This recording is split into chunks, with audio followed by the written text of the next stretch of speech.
Hoje, 29 de abril de 2019, estamos entrevistando pelo programa de História Oral do TRT 18 o coordenador pedagógico da Escola Judicial, juiz Platão Teixeira de Azevedo Neto.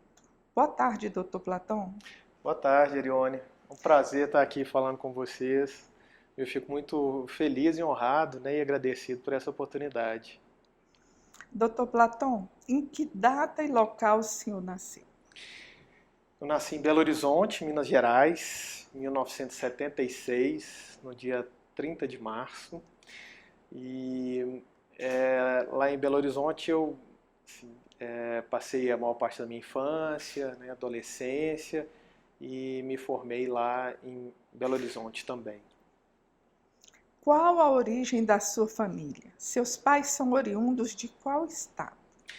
Então, minha mãe é de Belo Horizonte, né? Também nascida lá e cresceu e viveu e está lá até hoje. E meu pai, embora tenha nascido no Rio de Janeiro, né? Ele foi criado e cresceu em Belo Horizonte. Então, a origem nossa é realmente mineira, né? E eu tenho um carinho muito grande por Belo Horizonte, pelos mineiros, né? Pelas pessoas que estão lá ainda. Minha mãe ainda permanece em Belo Horizonte, né? Meus pais se separaram e minha mãe permaneceu lá e meu pai veio para Goiânia, né? Onde está também, junto comigo. Com qual idade você veio para Goiânia? Eu vim para Goiânia com 22, né? Eu me formei lá em Belo Horizonte e vim para cá com 22 anos após formar. Meu pai já estava aqui, ele me convidou para vir para cá, então eu tive essa oportunidade de crescer e ficar lá por um grande tempo e depois vir para Goiânia, onde, né, eu estou com algumas saídas e alguns retornos. Eu estou aqui desde 1998. Quando criança, adolescente, o que você aspirava a ser ao tornar-se adulto? Então, Ariane, eu tenho, assim, eu gosto, eu sempre quis fazer algum trabalho artístico, né? Eu queria me envolver com música, com artes, mas eu sempre percebi que eu não tinha um talento, ou pelo menos nunca me dediquei a ponto de conseguir desenvolver algo. Mas quando criança eu tinha uma coisa que eu gostava muito, e eu gosto de contar essa história, porque é uma história que tem a ver com a minha vida de hoje. É muito curioso que quando eu tinha lá uns 10 anos, mais ou menos, lá em Belo Horizonte, eu gostava de dar aula para os meus amiguinhos.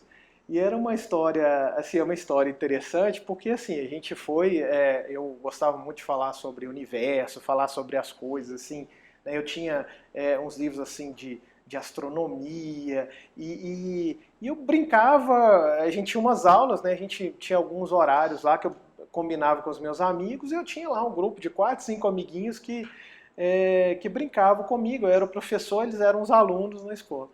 Aí um dia eu resolvi dar prova para os meus amigos. No dia seguinte ninguém apareceu mais. Eles não quiseram mais brincar, falou, nossa, a brincadeira está ficando muito séria, já não está mais legal. E eu estava empolgado, né, com aquilo.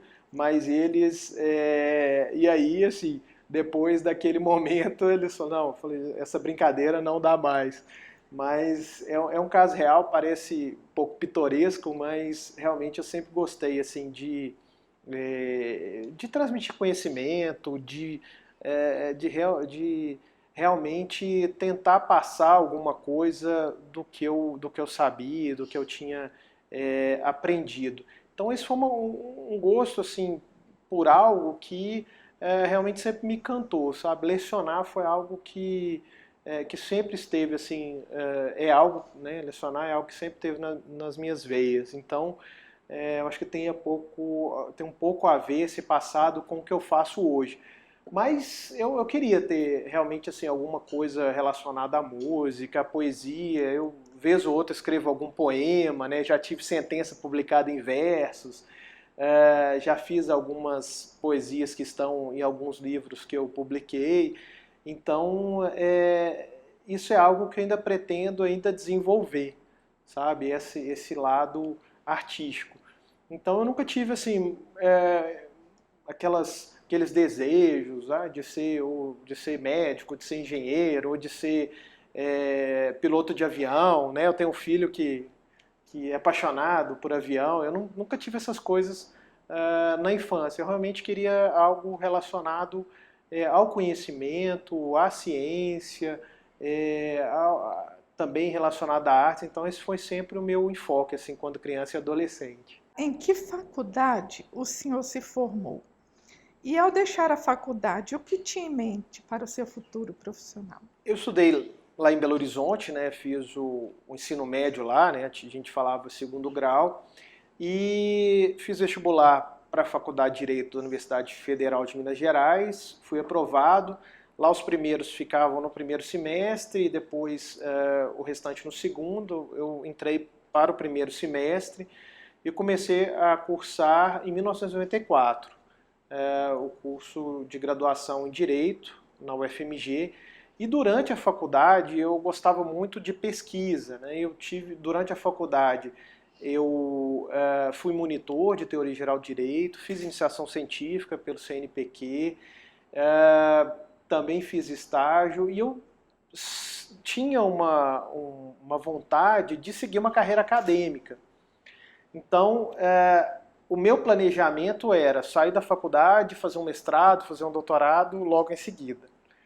Mas, numa conversa que eu tive com meu pai, ele falou, olha, tem uma oportunidade, vamos para Goiânia, vamos começar a ter uma experiência prática, e depois você continua nessa sua ideia, né? E depois, assim, quando estava no final do curso, eu conversei bastante com ele. Ele me convenceu de que era importante ter uma experiência prática logo, né, de imediato, mas manter o estudo, continuar estudando. Então eu dei uma volta, né, eu fiz um ciclo para chegar, um círculo, na verdade, né, para chegar onde eu estou hoje, que é me dedicando também, né, à vida acadêmica. Então meu planejamento na faculdade era sair e seguir uma carreira acadêmica, mestrado, doutorado e lecionar. Mas aí, nessa boa conversa que eu tive com meu pai, ele me convenceu a ter uma experiência prática logo em seguida, após o término da faculdade, e foi isso que eu fiz. Chegou a advogar? Eu advoguei um tempo, inclusive eu vim para Goiânia em razão disso, né? Tive uma oportunidade de advogar aqui, e aí eu advoguei durante um tempo no escritório da doutora Eliane de Platon, né?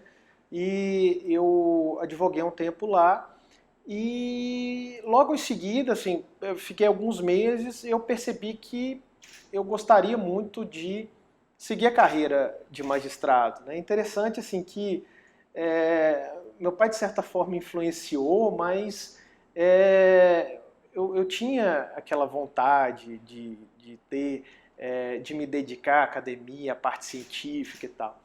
Então eu fiz esse desvio, assim, de rota, digamos assim, né, para para advocacia.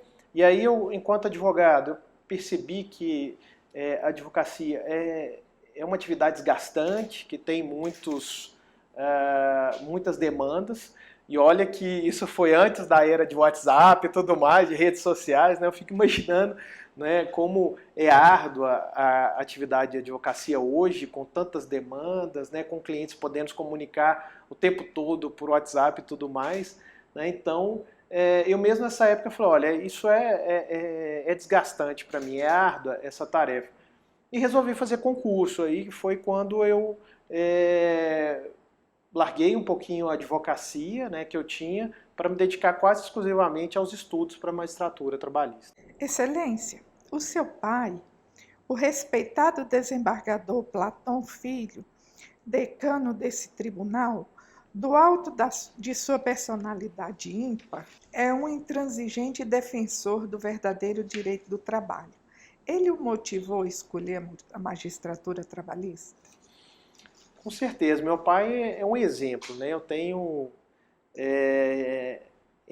no meu pai, tenho na minha mãe, assim, grandes exemplos, né? Minha mãe se chama Marisa, ela mora em Belo Horizonte, e ela me inspirou muito para um lado humano, sabe? É uma pessoa que se preocupa com os outros, tem uma sensibilidade muito forte. Qual a atividade dela? Então, hoje ela não trabalha, né? Durante muito tempo, ela e a mãe dela, né, minha avó, elas tiveram uma academia de ginástica lá em Belo Horizonte, e elas tiveram essa atividade empresarial lá. Depois ela fechou, hoje ela não está mais trabalhando, mas ela teve essa atividade ligada a essa academia de ginástica que hoje, né, isso foi antes do boom, né, das academias, então ela teve essa atividade. E ela sempre se preocupou muito com o outro, ela sempre se preocupou em amar as pessoas, em dedicar isso. Eu acho que ela me inspirou nisso. E meu pai sempre foi um exemplo para mim de profissional, sabe? De retidão, uma pessoa assim, honesta, séria. Então eu tenho assim nos meus pais esses exemplos. O exemplo da minha mãe como pessoa humana, sensível, e o exemplo do meu pai como grande profissional, que também, né, é uma pessoa humana, sensível, mas eu acho que as características mais fortes de cada um dos dois, eu acho que as características foram essas. Então eu tenho no meu pai assim um grande exemplo de profissional. Eu me lembro do meu pai ainda fazendo sentença à mão, ainda na caneta, usando papel, e aquilo me inspirava. Eu falei, poxa, meu pai sempre foi apaixonado pelo que fez, né? Sempre eu acho que ele é um juiz nato, assim. Meu pai sempre teve isso. E eu sempre o admirei por isso. Na faculdade eu me dediquei muito ao direito do trabalho. Eu tive uma professora que me inspirou muito, que foi a Alice Monteiro de Barros, saudosa, né? A Alice, ela foi considerada assim a nossa melhor professora. Então ela me influenciou bastante na escolha da área e as coisas foram assim me conduzindo à magistratura trabalhista, pelo exemplo do meu pai, pelo exemplo que eu tinha nos professores na faculdade. Ali na Faculdade de Direito do FMG, a gente tinha, além da Alice Monteiro de Barros, Antônio Álvares da Silva, que depois foi ser meu orientador no doutorado. Nós tivemos ali Carlos Alberto Reis de Paula, que foi presidente do TST, Márcio Túlio Viana, o Maurício Godinho Delgado, os grandes ministros do TST. Todos eles eram professores na Faculdade de Direito. Então, assim, eu tinha ali na UFMG uma referência maravilhosa na área de Direito do Trabalho, né? Então, eu sempre fui caminhando por essa linha. Eu tive apoio dos dois lados, seja dentro da faculdade, né, com o conhecimento que era ali transmitido, quanto familiar, que eu já tinha isso já intrínseco, né? Isso eu convivia ali por dentro, respirava a justiça do trabalho, né? Convivendo com meu pai, e embora eu morasse em Belo Horizonte, ele aqui em Goiânia, mas nas férias, sempre que a gente se encontrava, eu podia sentir isso. Então, eu lembro de eu pequeno assistindo às audiências na Justiça do Trabalho, né, acompanhando esse trabalho do meu pai. Então, isso para mim foi muito natural, né, essa vivência com o meu pai. Então, acho que isso me inspirou bastante mesmo. Doutor Platão, em que ano deu seu ingresso na Justiça Trabalhista Goiana? Foi o primeiro concurso? Então, como que aconteceu, Orione? Eu me formei lá na UFMG em 98, e eu vim para Goiânia, advoguei durante um tempo aqui na Justiça do Trabalho, e no segundo semestre de 98 eu passei a me dedicar a concurso. Eu praticamente suspendi minhas atividades, né, e fiquei estudando. É uma história parecida com a do meu pai, né, que meu pai também ele teve esse tempo de isolamento, eu fiquei um período praticamente estudando. E no final de 99 eu passei no concurso para juiz de trabalho no Pará. Na 8ª região, passei lá em primeiro lugar e com certeza essa aprovação se deu em razão dessa preparação que eu tive lá no FMG. Então, assim, eu percebia que a preparação que eu tive na faculdade me deu essa condição para, assim, com 23 anos, passar no concurso ainda em primeiro lugar, no outro tribunal, né, no outro lugar. Então eu tive esse período lá no Pará. O Tribunal do Pará, da 8ª Região, pega Pará e Amapá. eu fiquei um período em Belém, na fase inicial, depois eu fui para Santarém, no Pará. E eu fiquei lá no Pará até início de 2001. Naquela época, a gente não tinha muito, ainda não havia possibilidade de remoção, ainda não era permitido, e as permutas eram difíceis. Naquela época, eu até tentei, mas não consegui alguém que quisesse fazer a permuta comigo, ir para o Pará e vir para Goiás. Eu tive uma experiência boa lá, gostei de estar no Pará, eu tenho muitos amigos lá, é uma região riquíssima, né, culturalmente, todos os sentidos, mas eu estava longe da família e queria vir para mais próximo daqui. O concurso, aí eu fiz outro concurso, estava aberto o concurso a Brasília, na 10ª região, e aí eu continuei estudando no período que eu estava lá no Pará e fiz o concurso para a 10ª região. Passei também em primeiro lugar na prova lá do TRT de Brasília, e lá eu fiquei durante 4 anos. Então fui em 99 Pará, em 2001 eu passei em Brasília, fiquei 2 anos em Brasília e 2 anos em Palmas, né? Eu fui para Palmas e fiquei lá no Tocantins até 2005. E no ano de 2005 eu fiz uma permuta de Brasília para Goiânia. Troquei com a colega Nara Cinda, né, que foi juiz aqui, e o meu ingresso, então, na 18ª região se deu por permuta. Em abril de 2005, 11 de abril de 2005, eu tomei posse aqui no TRT da 18ª região. E eu fiquei como substituto durante 8 anos, somente em 2013 que eu fui promovido a titular, primeiro em Quirinópolis, depois fui removido para Jataí e agora em São Luís de Montes Belos, onde eu estou como juiz titular. Doutor Platão, o TRT de Goiás, um dos mais jovens do Brasil, por alguns anos foi considerado um dos melhores do país, servindo até de modelo para outros regionais. Observando toda essa estrutura, o senhor esperava que o TRT de Goiás crescesse tanto? Olha, interessante, porque o TRT de Goiás, ele hoje está numa posição, assim, embora ele seja considerado um tribunal de médio porte, ele é referência em muitas coisas, né? Por exemplo, em termos de tecnologia de informação, ele é uma referência. As nossas instalações físicas, acho que são muito boas. Mas a maior qualidade, eu acho, do nosso tribunal é o material humano que a gente tem, né? São os recursos humanos que a gente tem, são as pessoas que estão aqui.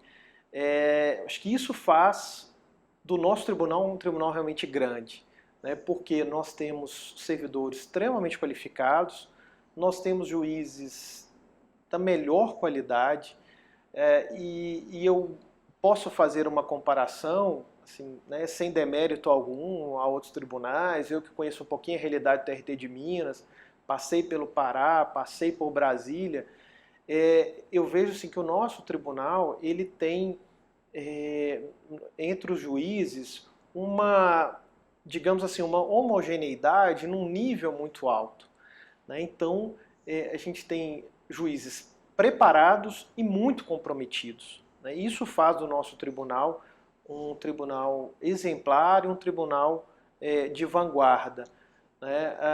Eu vejo assim que os titulares eles vestem a camisa mesmo de onde estão, né? Os substitutos também se dedicam com afinco, e essa é uma característica nossa, né? Claro que nos outros tribunais também temos juízes maravilhosos e tal, mas eu percebo que há assim, um desnível nos outros regionais, com todo respeito. O nosso, por sua vez, eu acho que assim, tem uma grande massa de juízes comprometidos. Eu acho que isso que faz o nosso tribunal grande. Então, eu penso que assim, nós estamos sempre numa crescente. Assim, né? O tribunal nosso é jovem, mas em vários aspectos ele é um tribunal paradigmático, né? Em termos, por exemplo, do trabalho que vem sendo desenvolvido pela escola judicial. Agora eu estou como coordenador pedagógico da escola e a gente vê, em comparação com as outras escolas, como a nossa escola está na frente em muitos aspectos, né? Semana passada mesmo tivemos um encontro das escolas e a gente pode ver como a nossa escola ela tem uma boa qualidade, como os juízes participam das nossas atividades, isso é muito bom. Em todos os aspectos, eu acho que o nosso tribunal ele é grande, né? Grande nesse sentido de ser uma referência, de ter bons julgamentos, de ser um tribunal equilibrado, ser um tribunal com um nível realmente que é modelar para o país. E com boas histórias, né, para contar, um tribunal que realmente a gente vê que os juízes estão engajados, juízes e servidores estão engajados, né, fazem daqui um lugar de excelência e um lugar também bom de se trabalhar, onde as pessoas convivem de forma agradável. Então, acho que essa é uma característica do nosso tribunal. A justiça do trabalho é uma justiça célere, respeitada e de fácil acesso também. A que se deve isso, doutor Platão? Bom, em primeiro lugar, nós temos algo que facilita o acesso, que é a inexigência, né, a não exigência de custas de recolher algo para se ingressar como ação.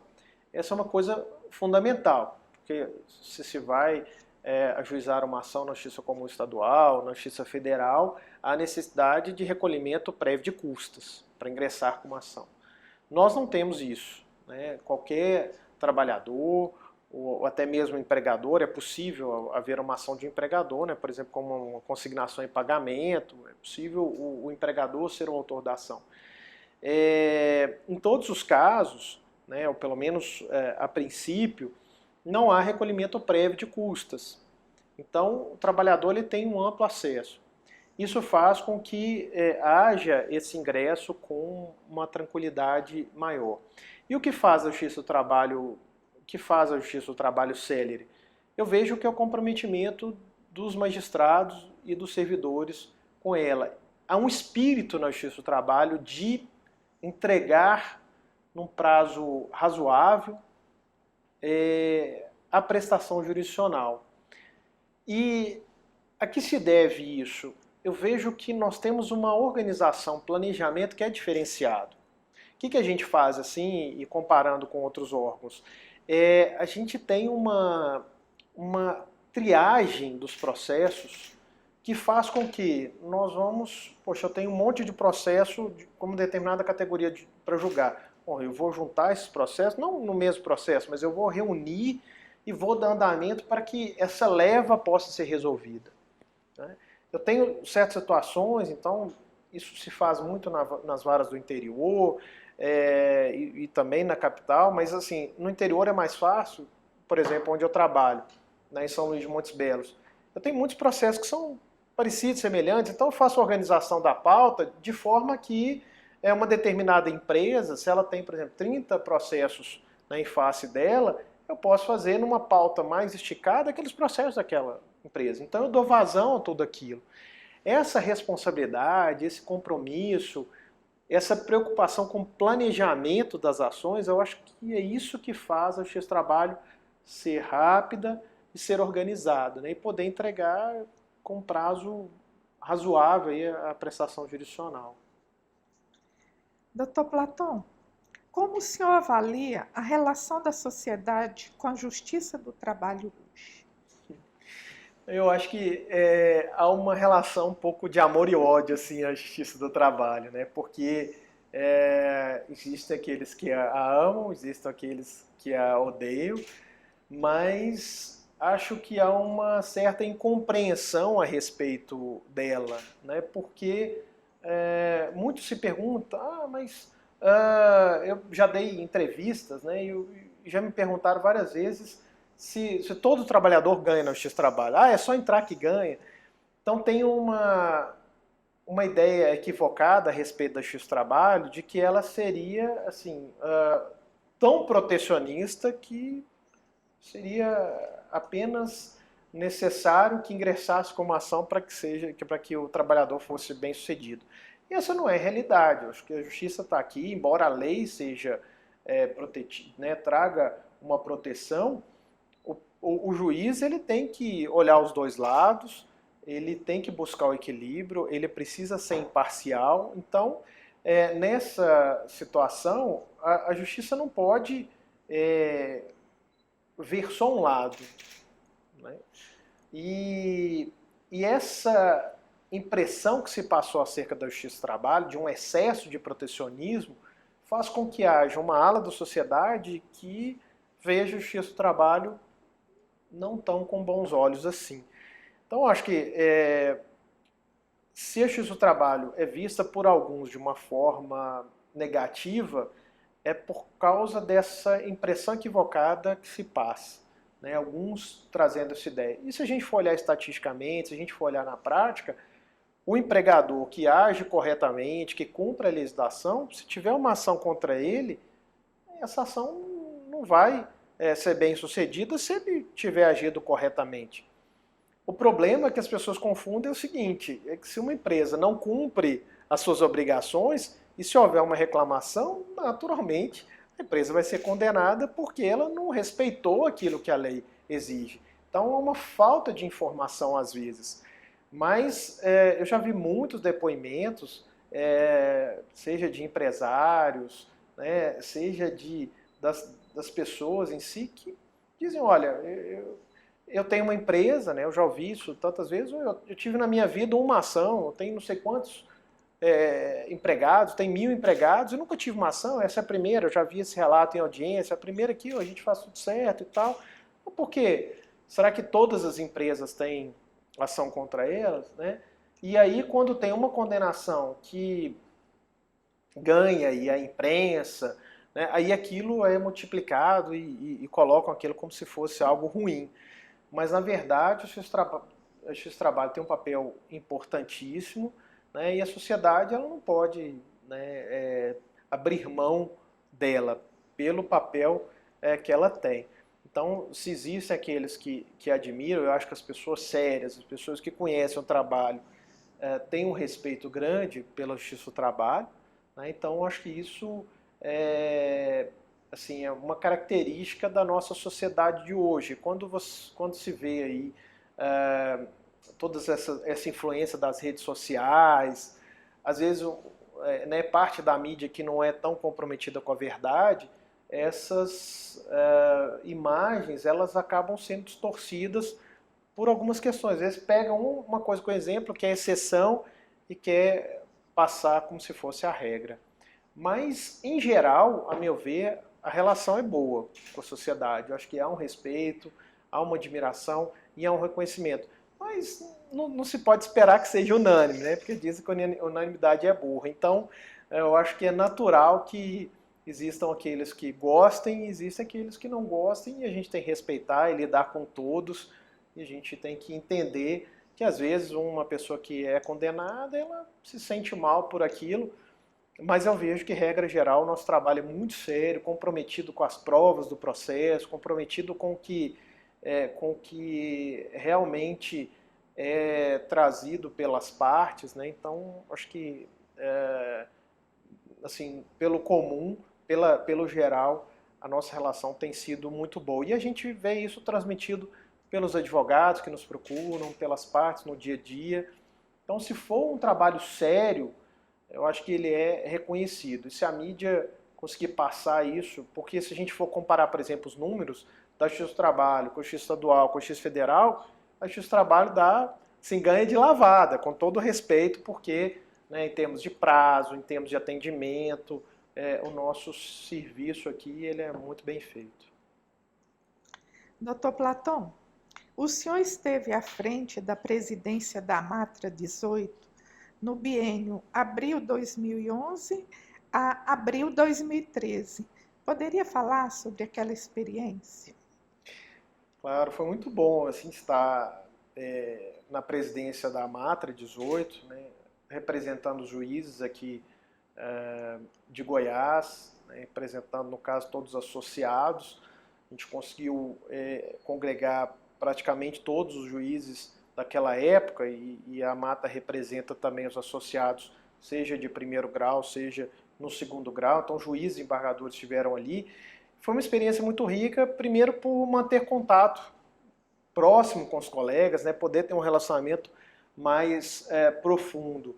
Segundo, porque a associação ela permite uma visão muito larga das coisas. Então eu tive oportunidade de várias vezes estar no Congresso Nacional, batalhando pelos nossos projetos, acompanhei ali projeto de criação de cargos para o tribunal, criação de cargos nas varas, e isso foi muito importante para o meu crescimento como pessoa e até crescimento cultural mesmo. Então foi um período de várias conquistas, né? A gente tem, por exemplo, a partir daquela gestão, nós passamos a ter assento e voz nas sessões administrativas do Pleno, nós conquistamos isso nesta gestão, nós tivemos várias conquistas internas para os associados, foi um período, assim, foi um biênio muito proveitoso, sabe?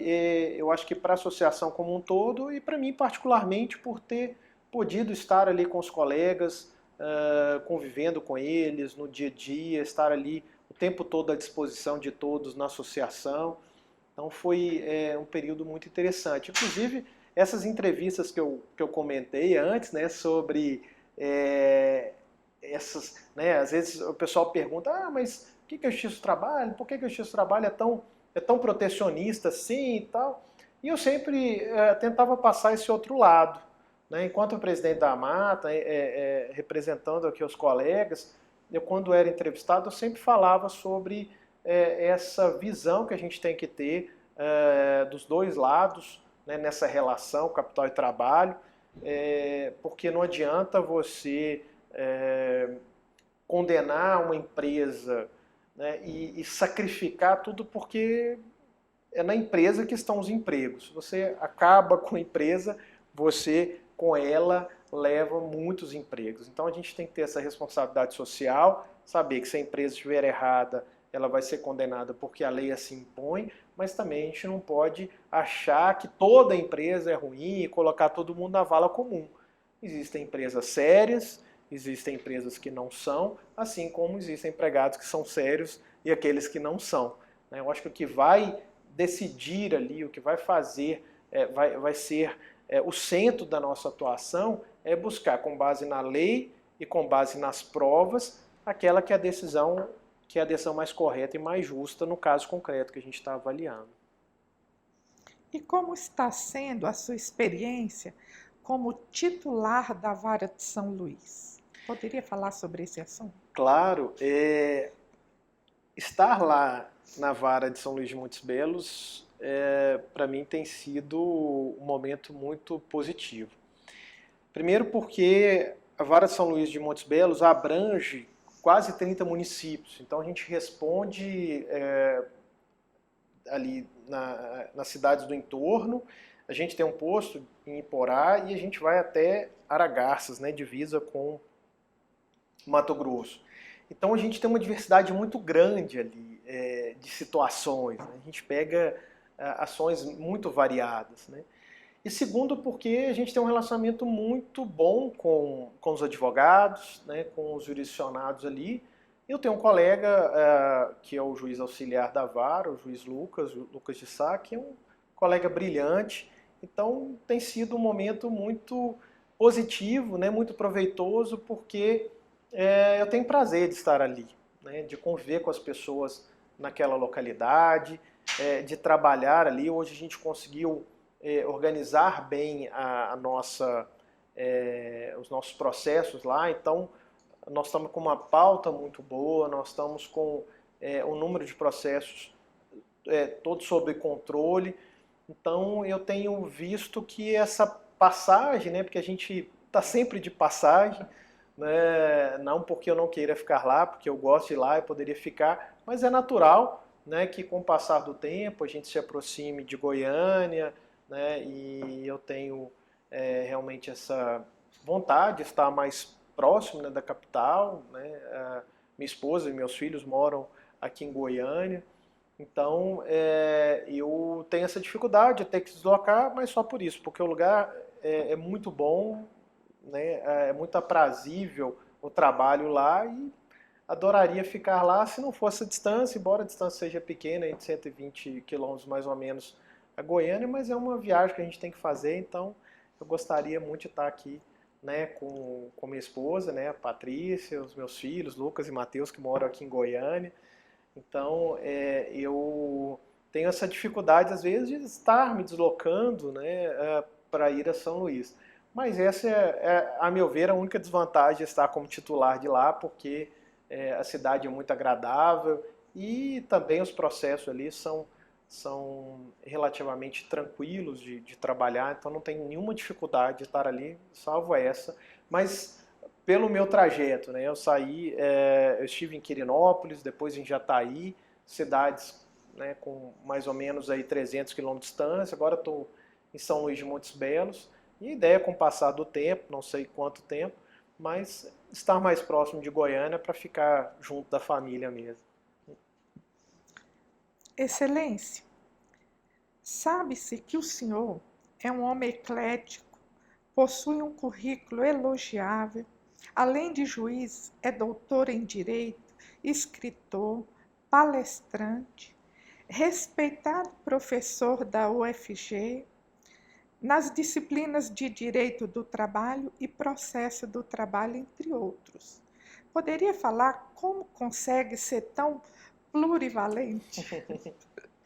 Bom, alguns adjetivos aí são fruto da sua gentileza, Ariane, mas eu gosto muito, como eu contei desde o início, né, eu tenho eu sempre tive vontade de lecionar. Então eu tive uma oportunidade, e até eu acho que vale abrir um parênteses para contar essa historinha, como é que eu cheguei na UFG. Eu fiz o mestrado em Direitos Humanos na UFG, depois eu comecei a fazer o doutorado na UFMG, então eu fui para a minha faculdade de origem, né, fui para Belo Horizonte, e eu fiquei um tempinho afastado da jurisdição para poder cursar o doutorado lá no UFMG, e durante o meu curso surgiu um edital para concurso para professor efetivo, né, da UFG. E eu me vi numa situação assim muito complicada, porque eu tinha 1 ano e meio de doutorado e o doutorado ele se faz, né, regra geral, entre 2 e 4 anos. Então, inclusive, era exigido lá o tempo mínimo de 2 anos para cursar o doutorado. E eu tinha apenas 1 ano e meio quando saiu o concurso. E o concurso exigia o título de doutor.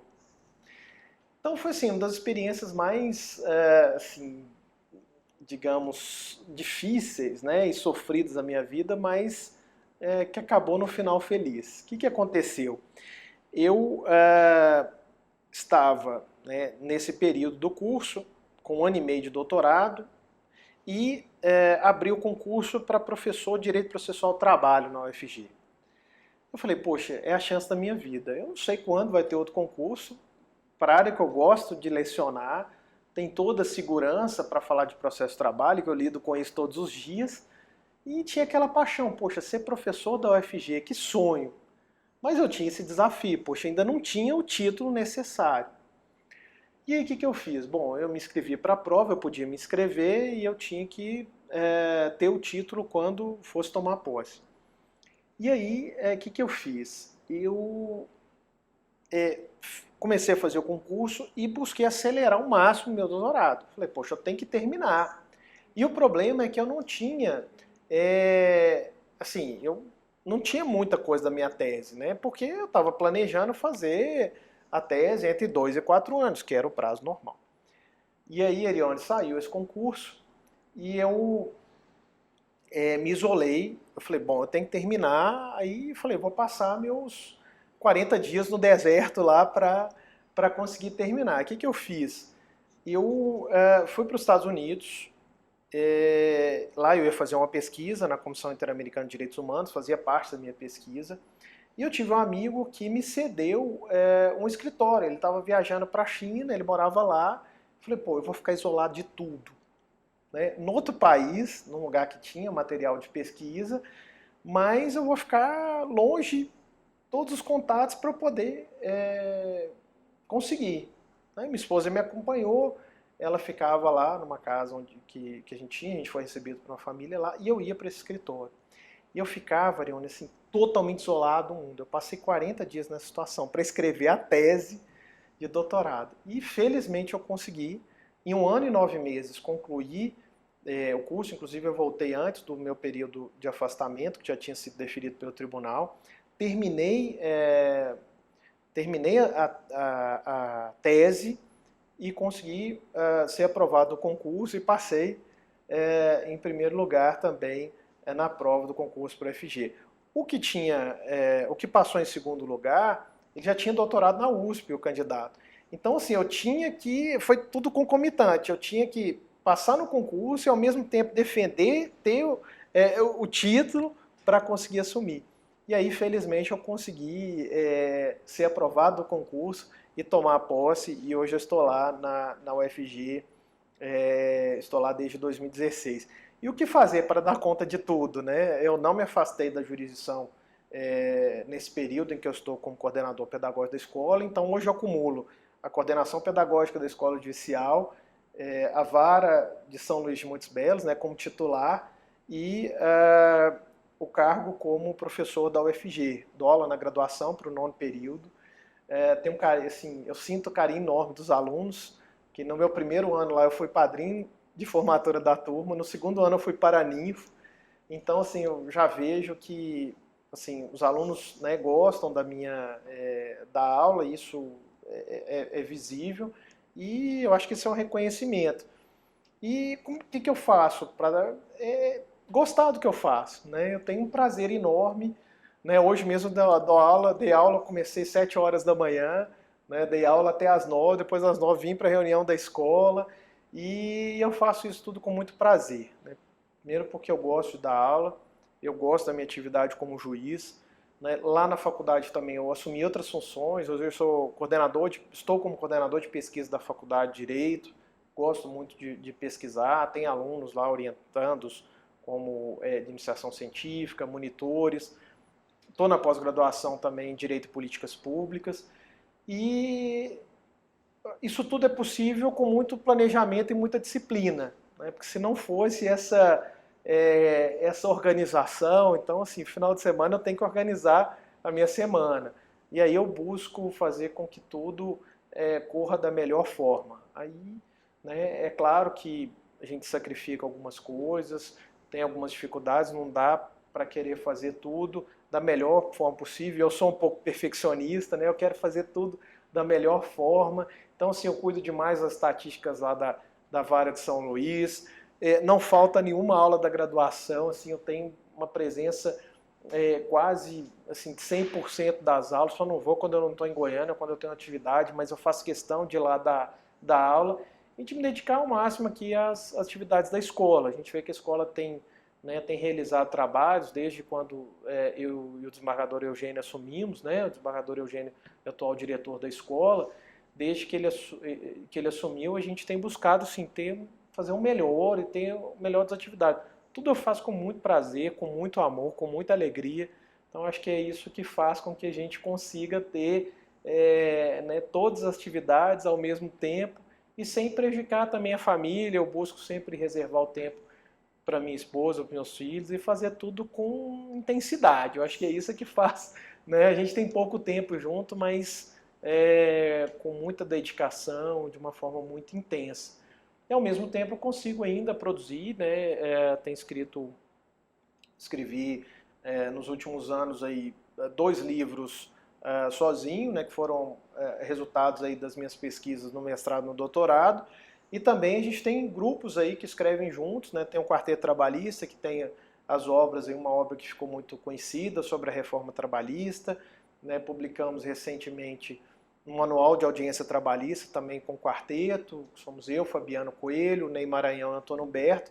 Esse grupo tem feito um trabalho que tem sido reconhecido e a gente vai fazendo as coisas à medida que vai tendo a demanda e que a gente vai também tendo aí a oportunidade. Então eu tenho um lema, eu carrego isso, né, minha avó, mãe da minha mãe já falava, né, que a oportunidade não tem rabo, né, e eu tenho esse lema, eu carrego isso para a minha vida, né? Então eu vejo assim, tem as oportunidades, eu vou tentar abraçar, né? Se tem um espaço, eu procuro ocupar, porque tem situações que a gente não pode perder, né? Eu não vou deixar passar uma oportunidade como essa, de estar lá na faculdade fazendo o que eu gosto, ou de estar na escola contribuindo da forma que eu gosto.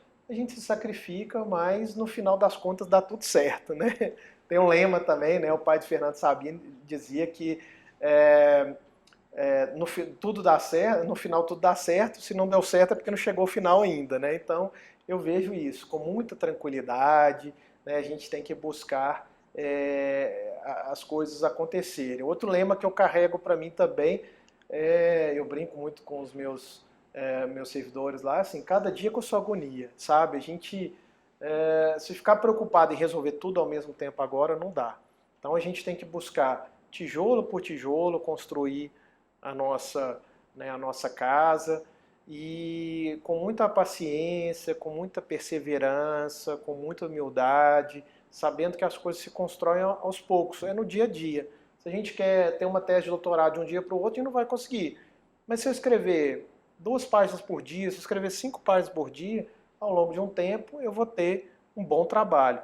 Agora, às vezes as pessoas se apavoram, se desesperam, querem fazer tudo ao mesmo tempo agora e não conseguem o resultado que desejam. Então, eu já percebi isso, a maturidade vai nos levando, o amadurecimento nos mostra que a gente precisa ir caminhando aos poucos, com tranquilidade, com paciência e no final dá tudo certo.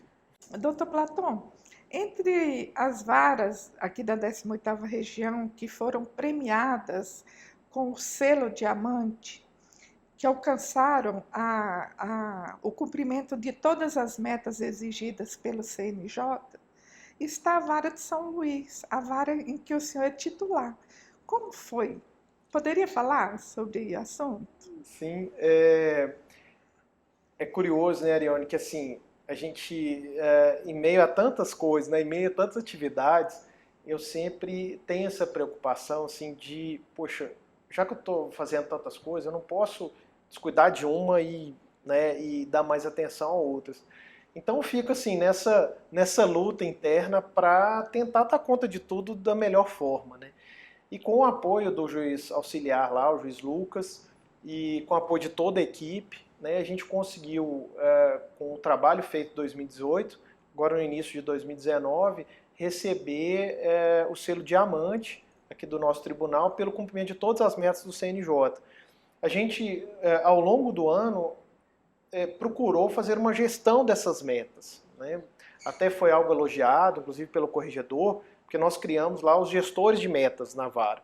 Então, o servidor César, que é o diretor de secretaria, e o Gilberto, que é o chefe do posto de Porá, eles se engajaram durante o ano todo para verificarem as nossas estatísticas, a nossa produção, a fim de verificar se estava havendo cumprimento das metas. E aí, no final, né, do ano e início deste ano, nós verificamos que todas as metas, com muita alegria nossa, né, foram cumpridas. Então, é muito bom saber que, né, diante de todas essas coisas, a gente está conseguindo fazer um bom trabalho lá. Né? Mesmo eu sendo professor da UFG, tendo essas outras atividades, e eu não descuidei dessa parte que, para mim, é a atividade principal. Né? A atividade primordial tem que ser a magistratura, e eu coloco como realmente prioridade absoluta, claro, no campo profissional, porque no campo pessoal a prioridade é a família, claro, a gente não pode descuidar dela, mas no campo profissional a nossa prioridade é a nossa prestação jurisdicional. Então eu fico muito feliz de essa dedicação minha para o UFG não ter prejudicado esse lado aqui que é a nossa atividade jurisdicional para o TRT.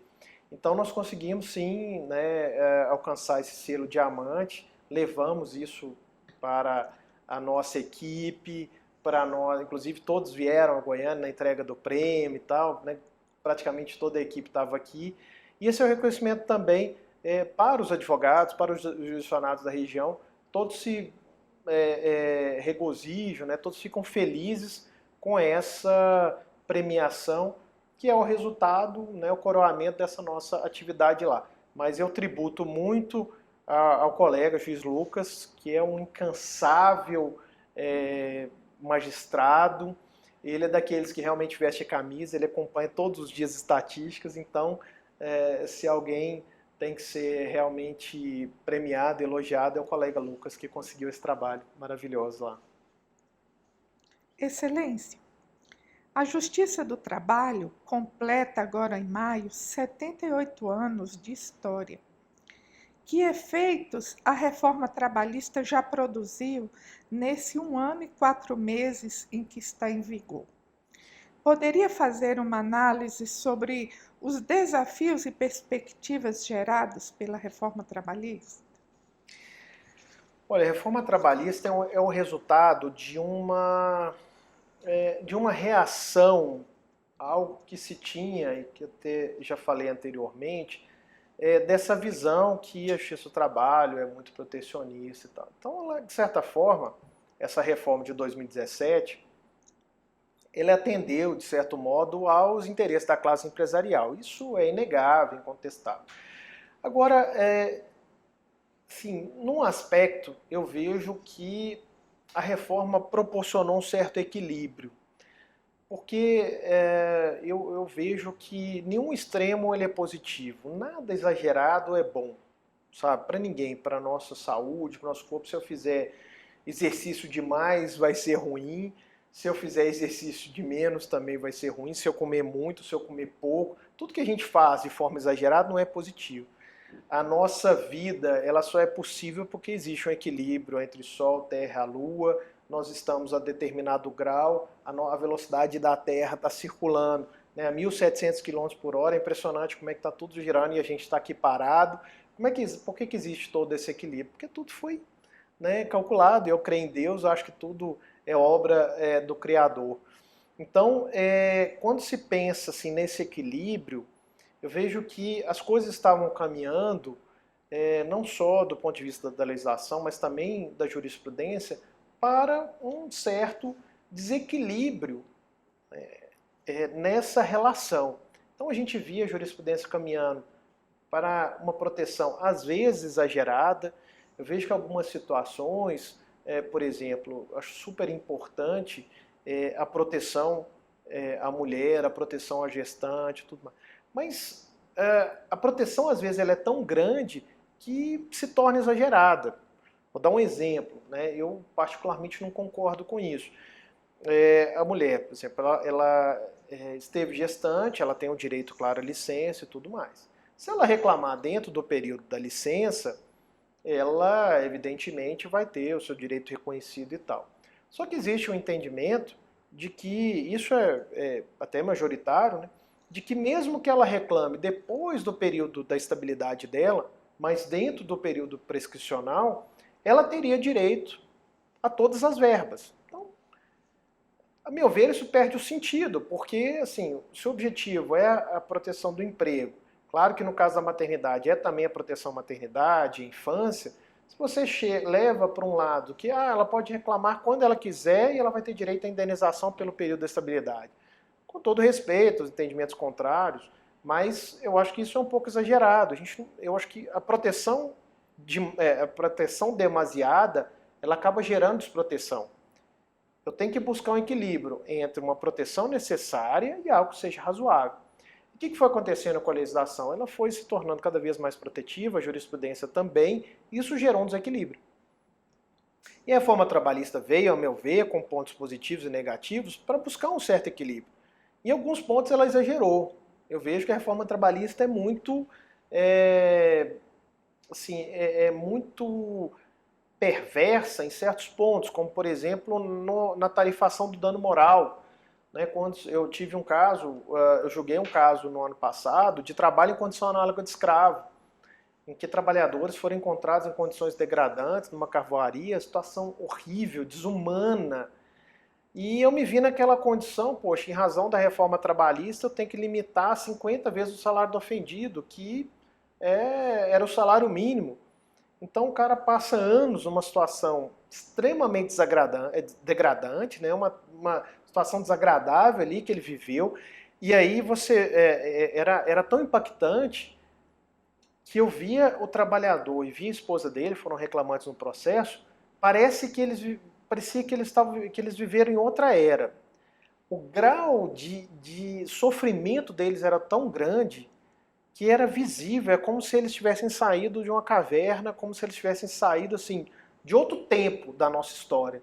De tão entranhado era aquele sofrimento daquelas pessoas, que viveram durante anos trabalhando em carvoarias, sem descanso, numa casa de palha que não tinha cômodos algum, que não tinha nenhuma divisão. Eles faziam a comida ao céu aberto, viviam assim, praticamente ao relento o tempo todo e viviam naquela condição.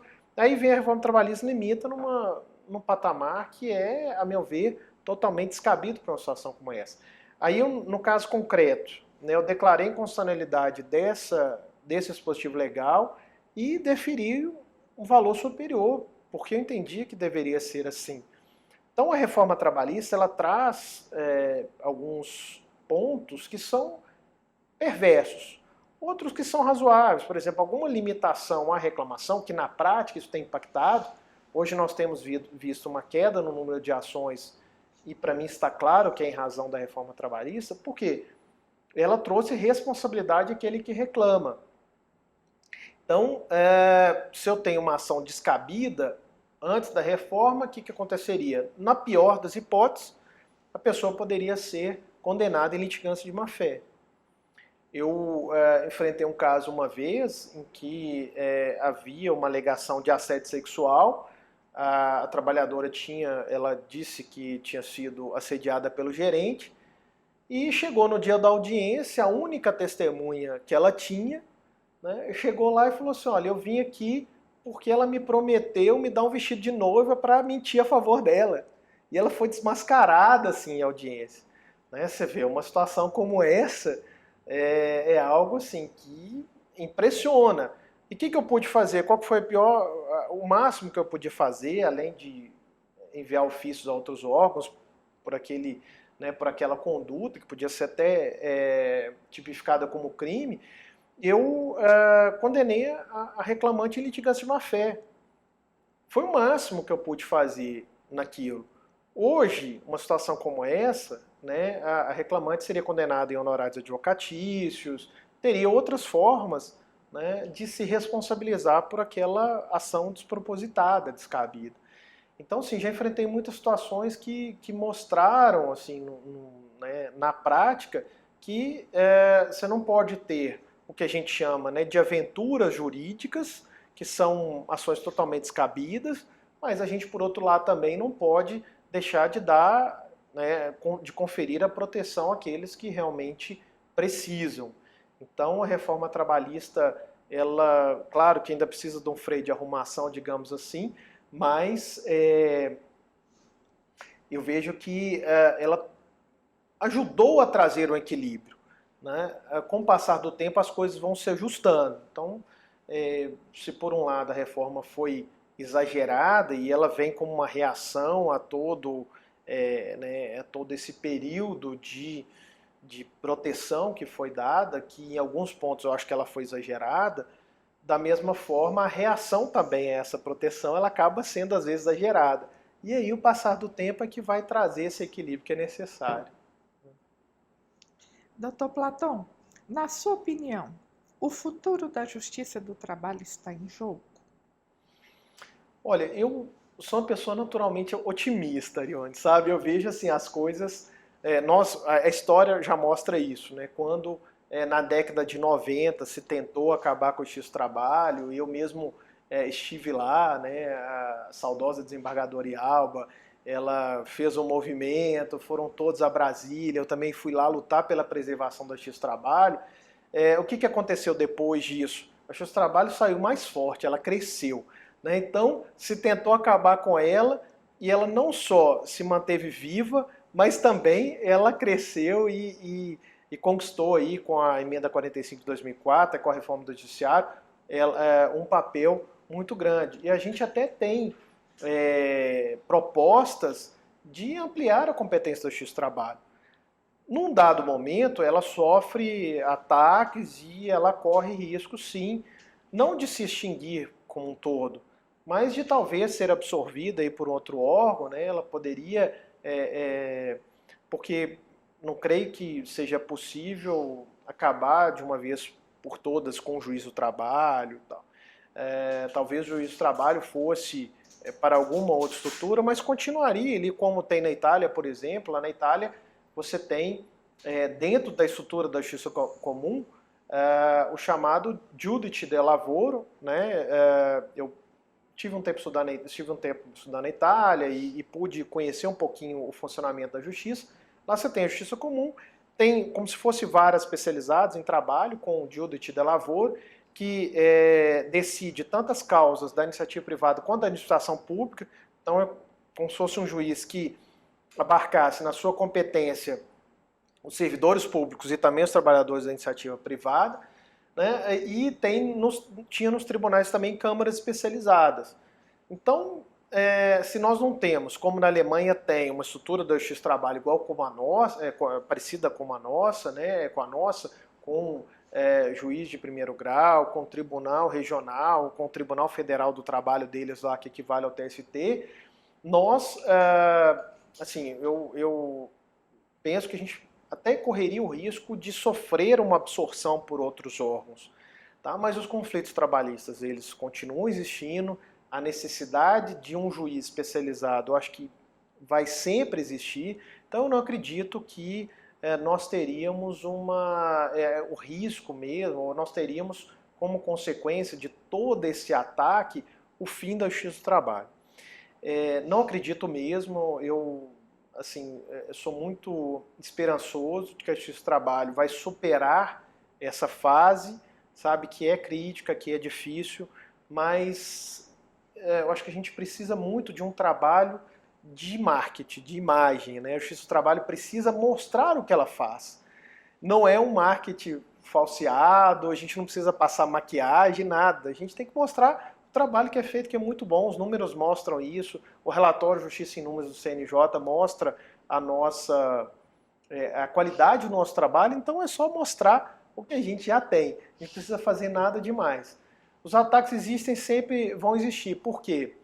Porque a gente acaba, de certa forma, contrariando certos interesses. Né? A gente, é claro que qualquer um que seja condenado vai, né, é natural que a pessoa fique, né, inconformada com uma decisão que lhe é desfavorável. Mas eu acho que a seriedade da justiça, eu acho que essa é a tônica, é isso que vai fazer a nossa sobrevivência. O senhor acha que a justiça do trabalho é imprescindível?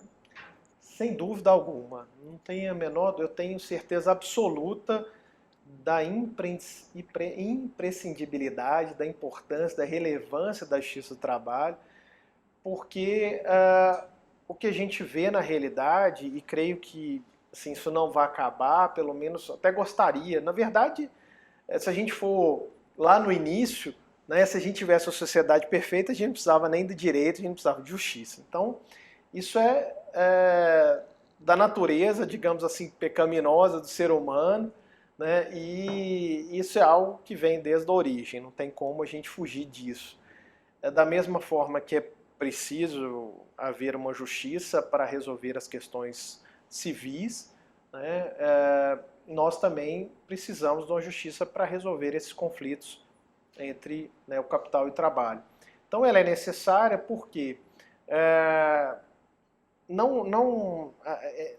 nossa natureza, se não houver esse aparato judiciário, é muito provável que numa relação onde há uma desigualdade, onde há uma parte mais forte e uma parte mais fraca, haja o descumprimento das obrigações trabalhistas. Então isso é muito natural.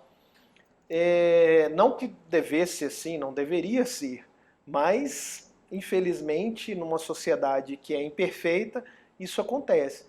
E nas relações trabalhistas, isso é muito mais provável de acontecer, né? Porque, como eu disse, há uma situação de desequilíbrio. Então, não só a existência dela, mas a presença de uma forma,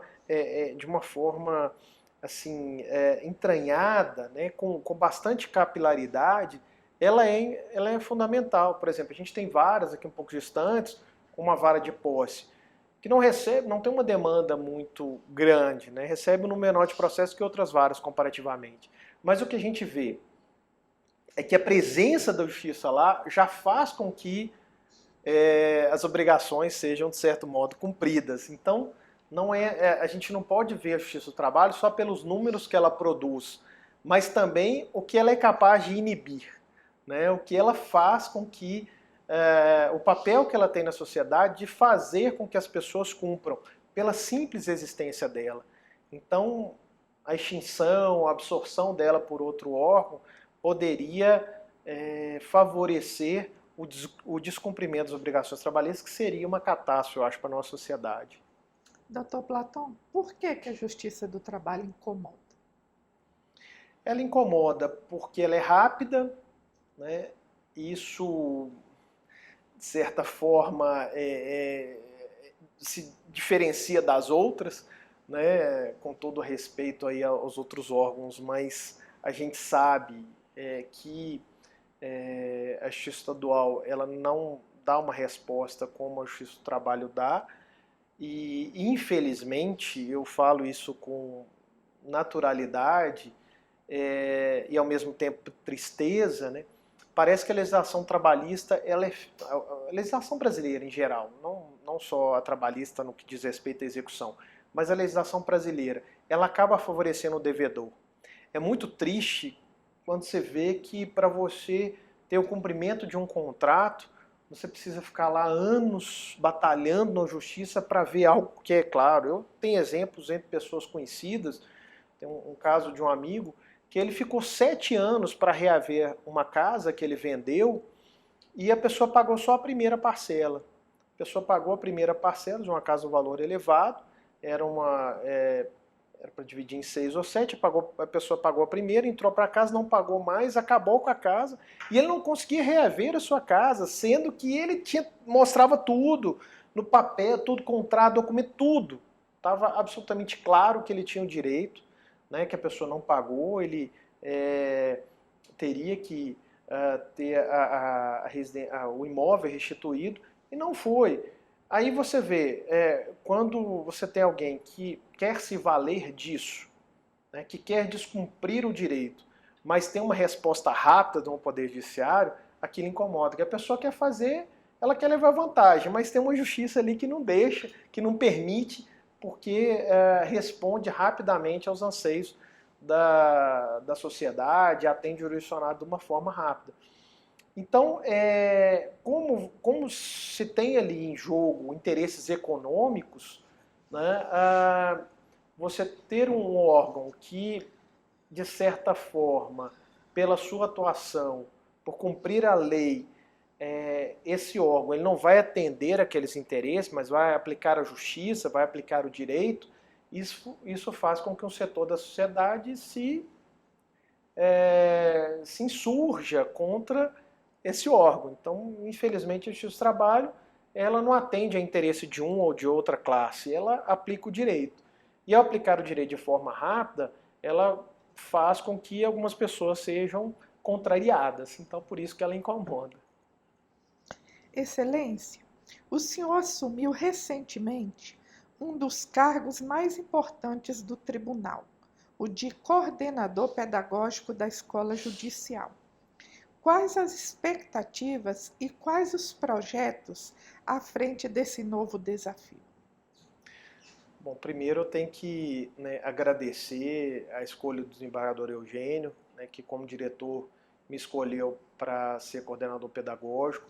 É uma honra, uma alegria muito grande, porque eu sinto que estou num lugar em que eu gosto muito de estar, que é estar numa escola que cuida da capacitação dos juízes e servidores de todo o tribunal, que tem um planejamento para aperfeiçoar o trabalho. E então, para mim é uma satisfação imensa estar na escola judicial. E eu e o desembargador Eugênio, nós temos muitos planos para aperfeiçoar a capacitação. E um desses projetos é ampliar o ensino à distância, possibilitando que mais pessoas, né, façam os nossos cursos. A gente tem um material riquíssimo que foi produzido nos últimos anos, que pode ser utilizado para capacitação, né? Vários cursos, palestras que já foram ministrados aqui, podem se tornar cursos para ensino à distância, permitindo aí um aproveitamento maior. E nós temos como ideias assim fazer alguns seminários que vêm para marcar. Nós temos alguns nomes internacionais, né? Tem um filósofo que a gente está em vias de trazer, está fechando aí a negociação para que ele venha ao Brasil, que é o filósofo Robert Alexi, ou Alex para alguns, que é o maior filósofo do direito vivo, né? E ele deve vir aqui em evento, e a gente está buscando assim, grandes nomes para compartilhar os seus conhecimentos conosco. Então a gente tem vários palestrantes de renome que estão já em contato para que a gente possa trazer e disseminar, né, entre os nossos colegas. Então a ideia é elaborar, assim, preparar grandes cursos, grandes eventos ao longo desse nosso biênio, e estar o mais próximo possível dos nossos colegas. Então a gente tem essa ideia de, nos cursos presenciais, nos eventos que são feitos aqui na escola, a gente tem essa vontade de ter um engajamento maior e utilizar também novas metodologias que aproximam e que trazem maior interesse. Então, a ideia nesse biênio é difundir mais as chamadas metodologias ativas, mudar um pouquinho aquele método tradicional de ensino, em que o palestrante, o tutor, o professor, ele só traz a exposição e a turma fica apática, para um modo de ensinar mais participativo, de uma forma mais integrada. Então, a marca da nossa gestão vai ser a de realmente efetivar essas metodologias ativas, trazer mais tecnologia. Então, cursos, por exemplo, pelo WhatsApp, né, por que não utilizar essas ferramentas para uma maior participação, um maior engajamento. Essa é uma realidade do dia de hoje, né? As pessoas vivem muito tempo nos aplicativos, nas redes sociais. Então, por que não trazer essa experiência do dia a dia para a nossa capacitação? Essa é a nossa grande visão que a gente tem a respeito do papel da nossa escola. Todos os cursos da escola são avaliados após a sua realização na denominada avaliação de reação. Em sua maioria aqui no tribunal, essa avaliação alcança notas superiores a 9, na escala de 0 a 10. A que atribui essa avaliação tão positiva, doutor Platão? Inicialmente, eu creio que seja logo na escolha das pessoas que vão ministrar esses cursos ou fazer as palestras que são feitas aqui no nosso tribunal. A gente tem um processo assim, muito rigoroso, muito criterioso de seleção dessas pessoas. Então, não só a gente busca avaliações pretéritas, mas também conversar com outros colegas, buscar informações em outros tribunais sobre, por exemplo, eventual passagem de algum palestrante ou de algum professor. E o cuidado que a gente tem também durante o evento. Então, tudo que a gente faz, a gente tem um período pré, um período durante, um período pós-evento. Então, essa preocupação com a preparação do evento é muito grande. A preocupação durante o evento de atender, de estar junto, de perceber, de sentir o que está sendo feito, também ela é grande. E o pós-evento, né, que a gente busca o feedback, busca essas avaliações. Então, quando a gente vê que algo não correu bem, a gente busca corrigir, e como a gente tem esse carinho, nessa preocupação, isso vem das outras gestões também, né? A coordenadora pedagógica anterior foi a doutora Wanda, tinha uma preocupação gigante, né, com a perfeição. Doutor Luciano Crispim, doutor Edson Vacari, todos que me antecederam tinham essa preocupação com a qualidade, com a excelência dos eventos. Então, acho que as avaliações são resultado desse trabalho que vinha sendo feito e também de toda a equipe de servidores, né, da escola, o Gil, a Keila, toda a equipe aqui, ela é muito envolvida e muito preocupada com a excelência. Então, isso é só um coroamento desse resultado que começa na preparação dos eventos. Doutor Platão, poderia compartilhar conosco quais foram os fatos mais marcantes da sua vida aqui no tribunal? Olha, eu tive alguns momentos assim de maior, assim, digamos, momentos que foram realmente emblemáticos. Assim, eu acho que a passagem, por exemplo, pela 8ª Vara de Goiânia, né, foi muito marcante. A convivência com a doutora Elza, que foi presidente do tribunal aqui. Tem muitos casos assim inusitados dessa passagem pela 8ª Vara. Acho que a passagem pela presidência da Matra também foi muito rica pelos contatos que eu tive. E eu tive um período também que não está relacionado com a nossa atividade diretamente, mas a minha presidência no IGT também, pelas parcerias que nós fizemos com o tribunal, também foram muito significativas. Então, acho que o que nós temos aqui no nosso tribunal, assim, que trouxe para mim uma transformação do ponto de vista pessoal, foram esses contatos, esses eventos que nós fizemos pelo IGT, pela associação, os congressos do IGT, feitos em parceria com o tribunal, com a escola judicial. Né? Esse período aqui na capital, que eu atuei como substituto também, foi um período de muita produção.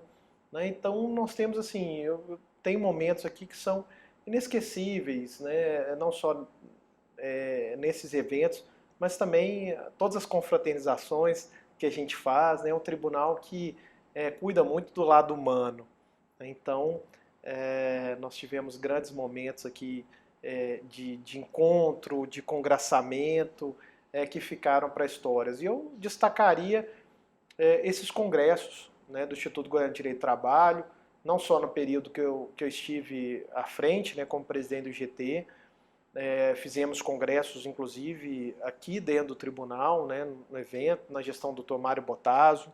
Tivemos aqui o 18º Congresso do IGT, nós tivemos vários eventos aqui e essas situações também que foram inusitadas e que a gente conta, né, nos livros, algumas delas, eu conto em aulas.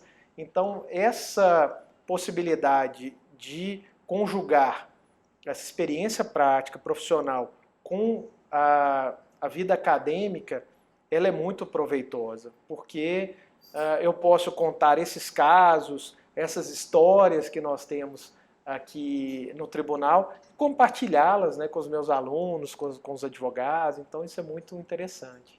Poderia compartilhar uma história divertida, vivenciada ao longo desses anos de magistratura? Eu acho que o caso mais inusitado, Arione, é um caso que já saiu até na revista Isto É, e foi um caso que foi divulgado pelo site Conjur e saiu no Globo e tal e tudo mais. Foi um caso que eu julguei aqui em que o trabalhador ele pedia indenização alegando que contraiu fimose no trabalho. Então, acho que a advogada, né, no caso, ela deve ter confundido com alguma coisa, porque ela disse que ele carregava peso e tal. E aí, ao invés dela alegar que ele teve lordose, cifose, escoliose, qualquer outra ose, ela escolheu a fimose. E foi um caso muito inusitado. E isso ganhou as páginas aí como uma das pérolas do judiciário, né? E foi muito curioso porque no dia lá da audiência, né, eu me lembro, falei com a advogada, doutora, mas isso não tem nada a ver com o trabalho, né? Eu sugeri para ela, acho que seria melhor desistir, né? E ela deu uma resposta muito curiosa também diante daquele contexto, né? Ela falou assim, não, meu cliente não vai desistir não, mesmo porque ele está precisando muito de dinheiro. Eu falei assim, ó, mas o que isso tem a ver, né? Então foi um caso aqui da oitava vara, eu joguei o processo claro, improcedente e aproveitei para ser um pouco, assim, usar um pouco de, assim, fui um pouco digamos assim, né, busquei também trazer uma ideia de, assim, de que aquilo não seria adequado, né, para o contexto e usei algumas expressões assim até de uma certa brincadeira com a situação, né, claro que, né, com a rigidez que um processo merece, mas assim com palavras gentis e delicadas, né, deu um recado, falou, olha, isso não tem menor cabimento, né? Mas essa sentença ganhou aí, né, as páginas dos jornais, da internet, das revistas, e ficou realmente conhecido como, né, o caso da fimose. Então, esse foi o caso, acho que mais inusitado que eu tive aqui. Mas, assim, tem outros casos também que eu gosto de contar. Um que foi até, não foi tão cômico quanto esse, mas foi uma situação muito impactante, e na realidade até chega a ser triste, de uma secretária que ela foi lá numa brincadeira com o gerente de uma empresa, foi marcada com ferro de marcar pneu nas costas dela, e ela ficou com as iniciais da empresa nas costas. Foi uma situação extremamente inusitada. Como é que foi a situação? Era uma locadora de veículos, e essa locadora ela tinha um ferro que marcava os pneus para evitar que a pessoa que locasse o carro devolvesse com o pneu usado. Então, assim, para evitar que a pessoa, imagine, né, a pessoa ter o trabalho de trocar o pneu para devolver o pneu com o carro usado, para se valer daquela vantagem ali mínima, né? Tudo bem que tem um valor econômico, mas é uma coisa muito, eu acho, muito insignificante, né? A pessoa ter esse trabalho para levar essa vantagem é muito triste. Mas aí nessa locadora tinha esse ferro de marcar pneu. Aí o gerente, brincando com a secretária, pegou o ferro quente e marcou e ficou a cicatriz das iniciais da empresa nas costas. Isso ganhou uma certa notoriedade, saiu até no jornal espanhol El País. Um vizinho meu que viu e me contou e falou assim, oh, cara, você está no El País, lá da Espanha. Eu falei, como assim? Eu falei, tem uma notícia lá de um processo trabalhista de Goiânia em que uma secretária foi marcada com ferro e tal. E é uma situação, assim, claro, triste. No caso, eu condenei a empresa porque ela é responsável pelo ato ser empregado, né? O Código Civil diz lá no artigo 932 que a empresa é responsável pelos atos dos seus empregados, prepósito e tal. E condenei a pagar a indenização por danos morais, danos materiais, para que ela pudesse fazer uma cirurgia reparadora, e danos estéticos, porque era visível aquela cicatriz. E acabou que depois da decisão, eles até fizeram um acordo, o processo se encerrou da melhor forma. Mas foi outro caso também que me marcou muito, foi emblemático pela situação inusitada, chegando a ser bizarro, né? Uma pessoa ser marcada dessa forma, né, dentro da empresa, trabalhando, né, para uma empresa. A alegação ali de que teria sido uma brincadeira também, mas foi uma brincadeira infeliz e não há dúvida que a empresa teria que ser responsabilizada, como foi, depois até mesmo reconheceu, né, ela não recorreu e logo em seguida da sentença fez o acordo e resolveu o processo. Mas foram dois casos muito marcantes assim nessa nossa carreira. Mas teria inúmeros aí para contar, porque com quase 20 anos como juiz, né, a gente passa por muitas situações. Então, aqui em Goiânia, no interior de Goiás, e nessas passagens pelo Pará, pelo Tocantins, pelo Distrito Federal, eu já vi muita coisa que me chamou a atenção. Na verdade, cada dia que a gente passa é uma história nova, né?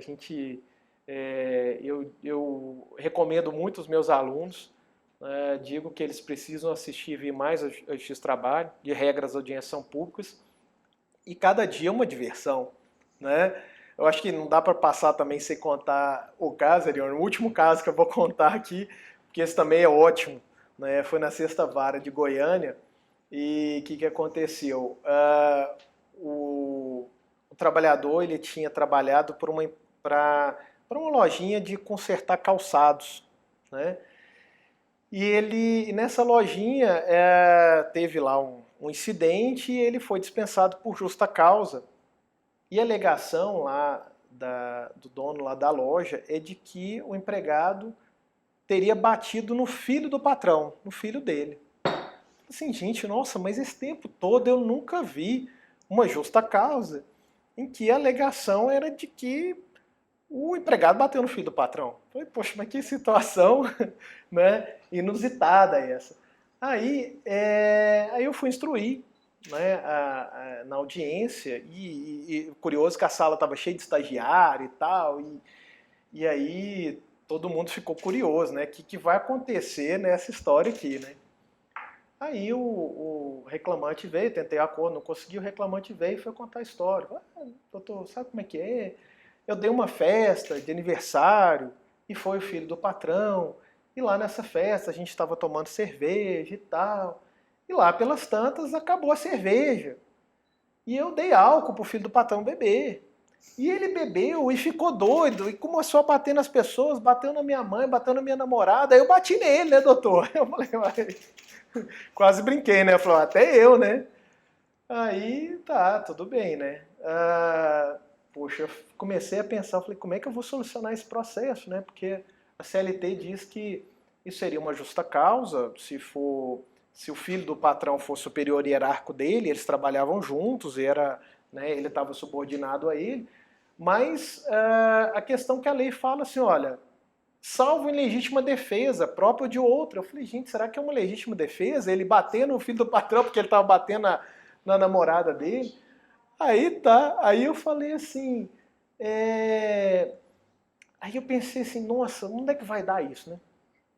Aí eu fui ouvir o patrão, né? Aí o patrão chegou, contou essa história e tal. Aí ele veio, pois é, ele bateu no meu filho, mas o pior não foi isso não. Eu falei, gente, tem mais alguma coisa, né? Ainda tem mais. O que é? Não, o pior é que todo mundo fica gozando meu filho, perguntando quantos quilômetros ele faz com um litro de álcool. Aí eu, sim, não aguentei, né? Morri de rir. Aí os estagiários todos ficaram rindo lá na sala. Eu falei assim, não, peraí, eu preciso tomar um café ali e sair da sala. E aí foi situação, assim, muito hilária, assim, sabe? Eu fiquei na Sexta Vara, assim, aí eu chamei o secretário de audiência e falei, ó, vai lá, faz uma proposta, eu não dou conta de continuar com aquela audiência, não. E aí acabou que eles fizeram um acordo, foram embora, eu falei, nossa, ufa, porque eu acho que eu não ia conseguir terminar de instruir, porque eu ia começar a rir na sala de audiência. Então essa, para mim, é a história mais divertida de todas, né, que eu já tive aqui, e ficou marcado, né, com certeza. Doutor Platão, o objetivo desse projeto é produzir entrevistas que servirão como fonte de pesquisa sobre a justiça do trabalho em Goiás. Que mensagem o senhor gostaria de deixar registrada para aqueles que futuramente terão acesso a esse depoimento? Olha, eu queria dizer assim que a justiça do trabalho, ela tem um papel muito importante na sociedade, que é de trazer justiça numa relação que ela é naturalmente desequilibrada, né?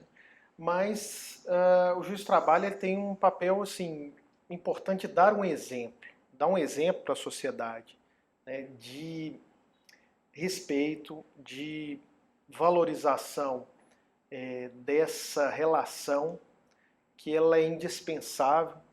Eu sempre digo que o trabalho está na vida de todo mundo, né? Quando eu falo lá para os meus alunos, eu falo, olha, não tem como, eu não conheço ninguém que esteja totalmente livre de ter alguma relação de trabalho. Não existe.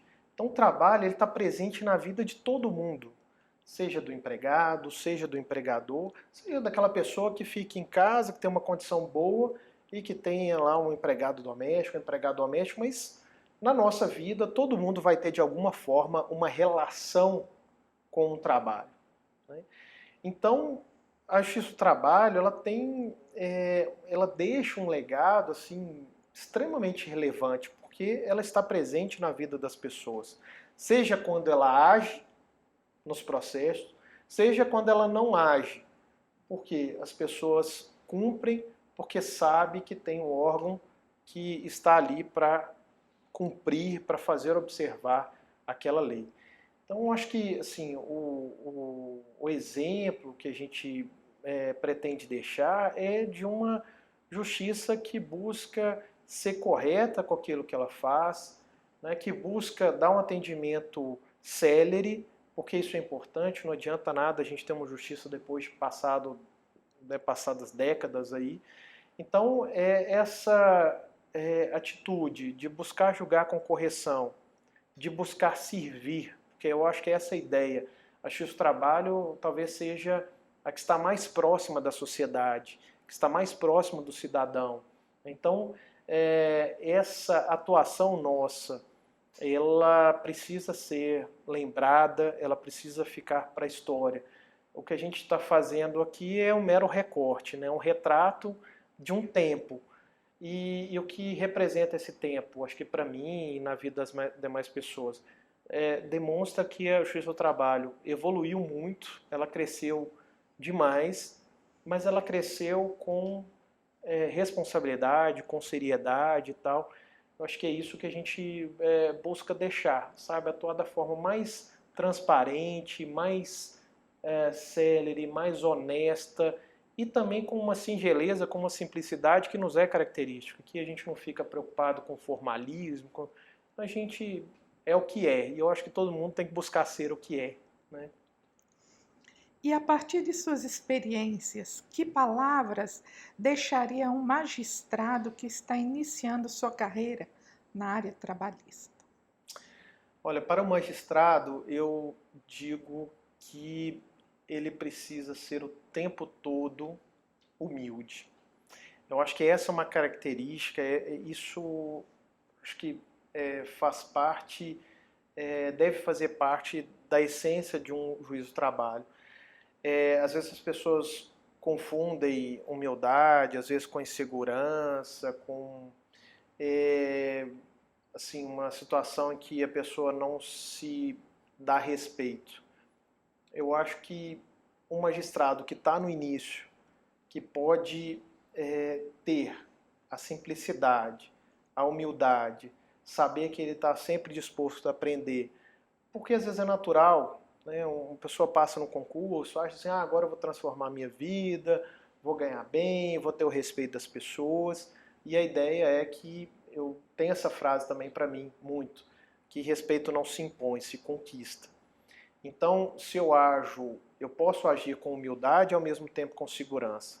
Eu posso estar firme, mas sendo humilde, porque eu sei que eu posso errar, que todo mundo pode errar, e principalmente para aquele que está começando tem que ter consciência disso. Olha, eu não sei tudo, né? Sócrates já dizia, eu sei que nada sei. Né? Essa é uma frase dos maiores filósofos da humanidade. Imagine se a gente não tem a aprender com ele. Então essa ideia de saber que no início da carreira a gente pode errar, como pode errar até o final, mas né, isso faz parte. Mas aquele que está começando, principalmente, tem muito a aprender, né, precisa tratar bem o advogado, precisa tratar bem o jurisdicionado, precisa ter uma boa convivência com os colegas, com os servidores. Então essa atuação de simplicidade, de humildade, de respeito aos colegas, de respeito aos servidores, de respeito aos advogados, os jurisdicionados, acho que é a maior coisa que um magistrado no início de carreira deve carregar. Porque o resto, se ele passou num concurso difícil, é porque ele vai conseguir, ele tem conhecimento suficiente para conseguir. Mas ele tem que carregar essa humildade. Né? Na Bíblia diz que o orgulho antecede a ruína, né? A humildade precede a honra. Então, está lá em Provérbios. Eu vejo que a pessoa sendo humilde, ela tem muito a ganhar. Porque às vezes a pessoa fica enebriada e fica entorpecida com aquele poder que ela tem, né, porque de fato o juiz tem um poder, mas se ela exerce sem essa humildade, ela está fadada a se perder na vida e ter situações em que ela vai acabar caindo. Então, a palavra para o magistrado de início de carreira é humildade. Não que seja só para o início de carreira, mas principalmente para quem está no início. Quem é Platão Teixeira de Azevedo, na opinião de Platão Teixeira de Azevedo? Neto. Arione, eu acho que eu sou uma pessoa simples, assim, eu busco servir, sabe?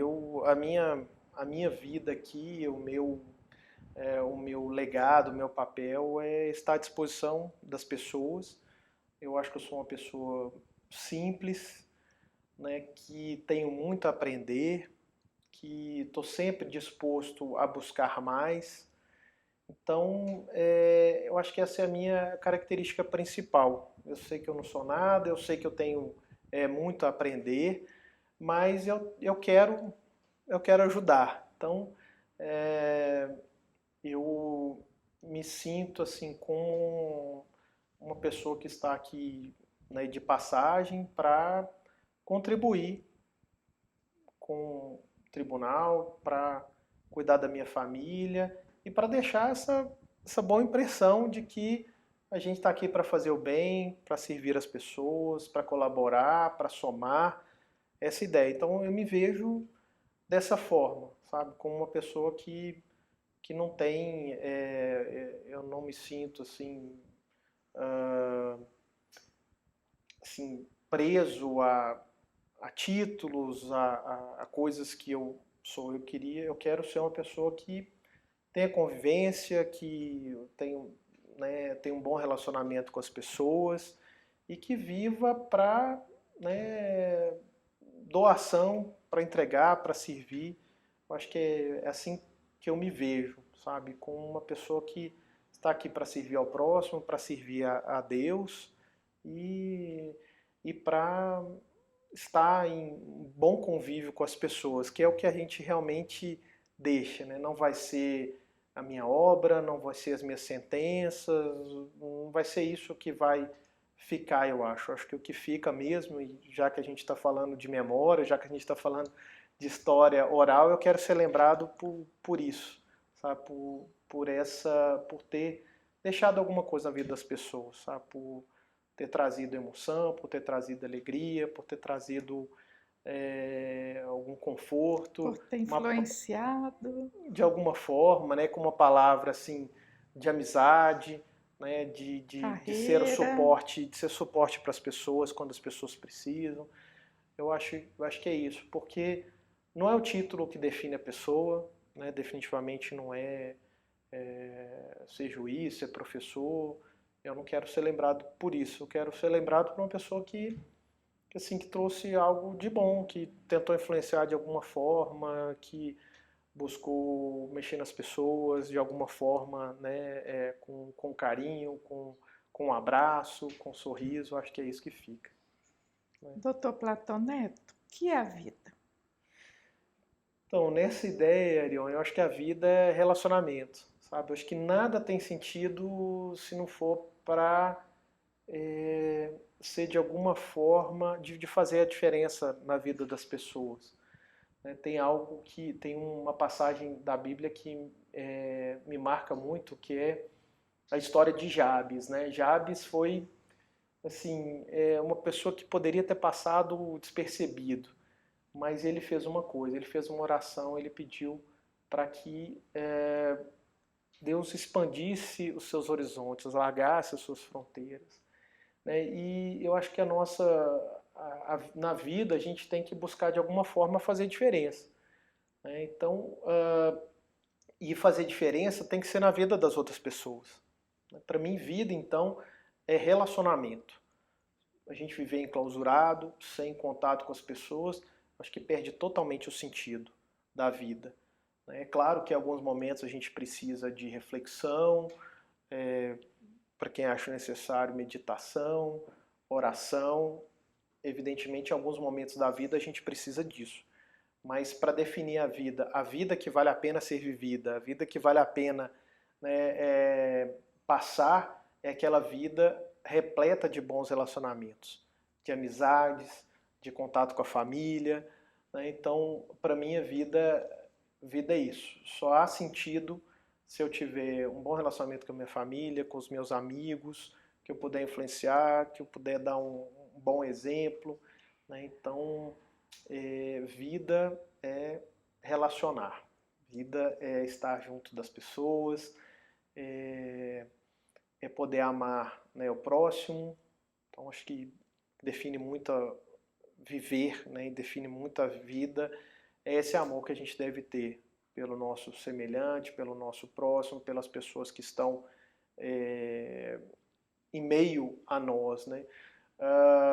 Assim, um exemplo assim que outro dia aconteceu, né, um caso comigo, semana passada, a gente estava num evento e uma pessoa chegou no evento e ela não tinha onde dormir, não tinha onde ficar, e eu me solidarizei com isso. Eu falei, nossa, eu posso sair do meu quarto, ceder para ela, eu tenho outro lugar para ficar, eu vou lá. Todo mundo ficou assim, nossa, mas por que você vai fazer isso? Eu falei, por que não fazer? Né? Por que não abrir mão do meu conforto para outra pessoa ficar? Ela não tinha onde dormir, eu tinha como resolver. Eu estava lá em Cuiabá, eu tinha outro lugar para ficar. Fui, todo mundo ficou assim impressionado.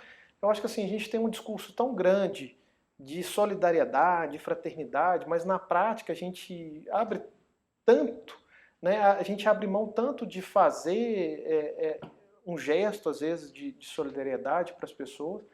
Então, acho que se a gente buscasse viver mais para o outro, né, a gente e assim, não estou querendo assim falar da boca para fora, fazer discurso, porque eu acho que a gente tem que fazer isso.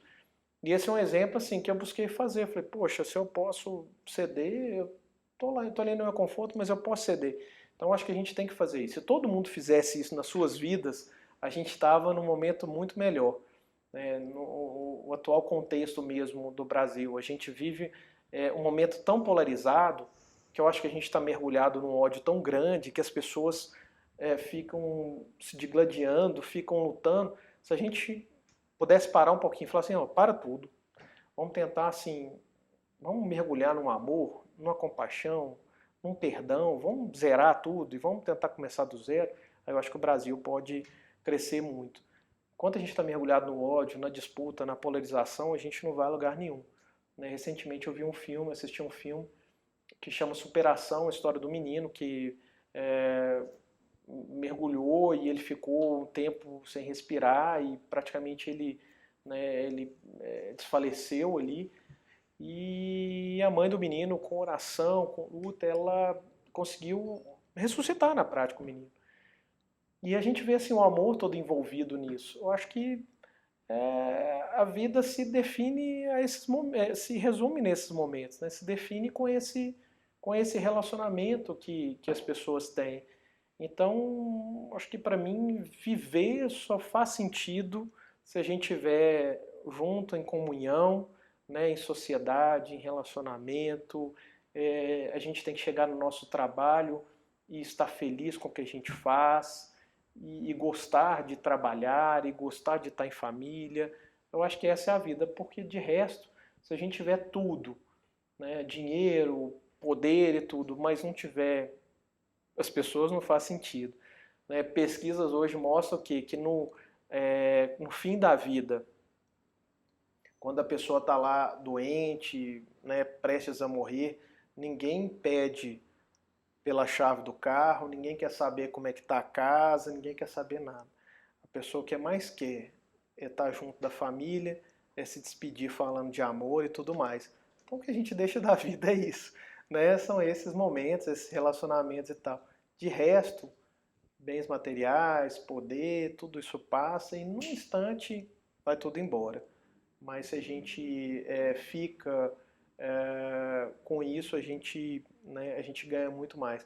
Tem uma historinha que meu bisavô sempre contava, e era interessante que todas as vezes que eu encontrava com ele contava essa história, e assim, mostra muito essa coisa da gente, né, pensar que assim, as coisas todas se vão, mas o que fica realmente é o que está na mente e no nosso coração. Ele gostava muito de contar. Ele contava um caso assim, ele falou, um dia teve um naufrágio e 3 pessoas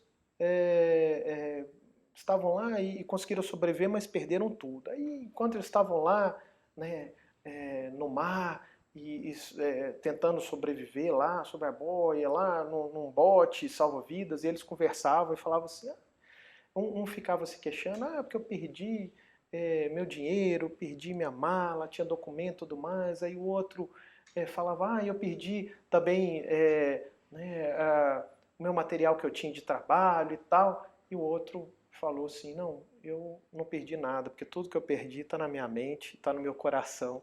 Então acho que essa, assim, para concluir assim esse raciocínio, eu acho que é isso, né? Um incêndio, uma inundação, uma tempestade pode levar às vezes tudo que a gente tem. Se tudo que a gente tem está nas coisas materiais, a gente na verdade não tem nada, né? Então acho que o que a gente tem está na mente e no nosso coração mesmo, que é o conhecimento e é o amor pelas pessoas. Doutor Platão, gostaria de te agradecer pelos seus Eu que depoimentos, agradeço. pela sua contribuição com o programa. O senhor pode ter certeza, foi uma das entrevistas mais ricas que nós vamos ter guardados no acervo do Centro de Memória. Que bom, Muito né? obrigada. Eu fico muito feliz, eu que agradeço e assim, eu sei que é um momento importante assim para minha vida esse, né, de deixar esse registro, porque a gente tem poucas oportunidades de deixar, né? As histórias que eu contei aqui hoje são histórias às vezes que eu nunca tive a oportunidade de contar. Então esse registro, esse documento, assim, eu sei que de alguma forma contribui para o programa, para a história oral, mas vocês tenham certeza que isso faz diferença na minha vida, não só por resgatar algumas memórias, mas também para deixar aí para as pessoas, né, meus filhos, meus netos, quem sabe aí, né, se tiver aí bisnetos, possam, né, assistir a isso e lembrar um pouquinho dessa história, né? Fico muito feliz e agradecido e desejo sucesso aí a todos que passarem por essas entrevistas. Muito obrigado.